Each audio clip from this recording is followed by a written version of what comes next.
সাহেব Sarkar, class 11, roll 21, section B. Subject biology, project subject meiosis. Our biology sir Pallab Kumar Mondal. মিওসিসের পরিচয়।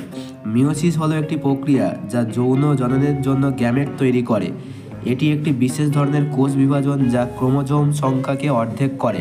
মিওসিসের ফলে নতুন কোষগুলি জেনেটিকভাবে বিভিন্ন হয়। মিওসিসের ধাপ।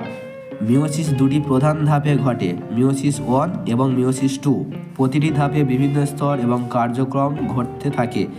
এই ধাপগুলি কোষ বিভাজন এবং জেনেটিক পুনর্গঠনের জন্য গুরুত্বপূর্ণ। মিওসিস 1।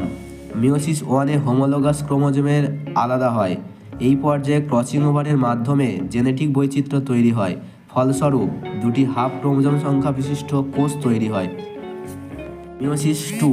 মিওসিস 2 মিওসিস 1-এর পরে ঘটে এবং এটি সমান্তরাল বিভাজন।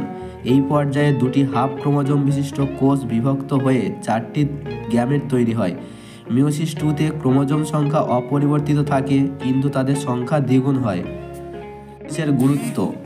মিওসিস প্রজাতির বৈচিত্র্য এবং অভিযোজনের জন্য অপরিহার্য। এটি প্রজনন প্রক্রিয়ায় বৈচিত্র্য তৈরির মাধ্যমে জেনেটিক ফিটনেস বৃদ্ধি করে।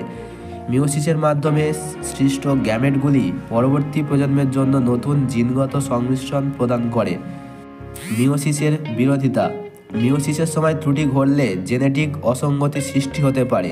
ক্রোমোজোম সংখ্যা অস্বাভাবিকতা যেমন ট্রাইসোমি বা মনোসোমি সৃষ্টি করতে পারে।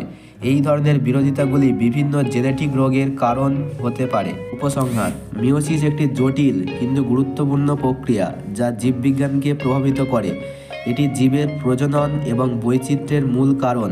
মিওসিসের অধ্যয়ন আমাদের জেনেটিক এবং বিবর্তনীয় প্রক্রিয়া বুঝতে সাহায্য করে। আমি জীববিজ্ঞান স্যার অর্থাৎ পল্লব কুমার মণ্ডলের কাছে আমার স্বীকৃতি প্রসারিত করতে চাই যে এই জীববিজ্ঞান প্রকল্পের সফল সমাপ্তিতে গুরুত্বপূর্ণ ভূমিকা পালন করেছে। Thank you.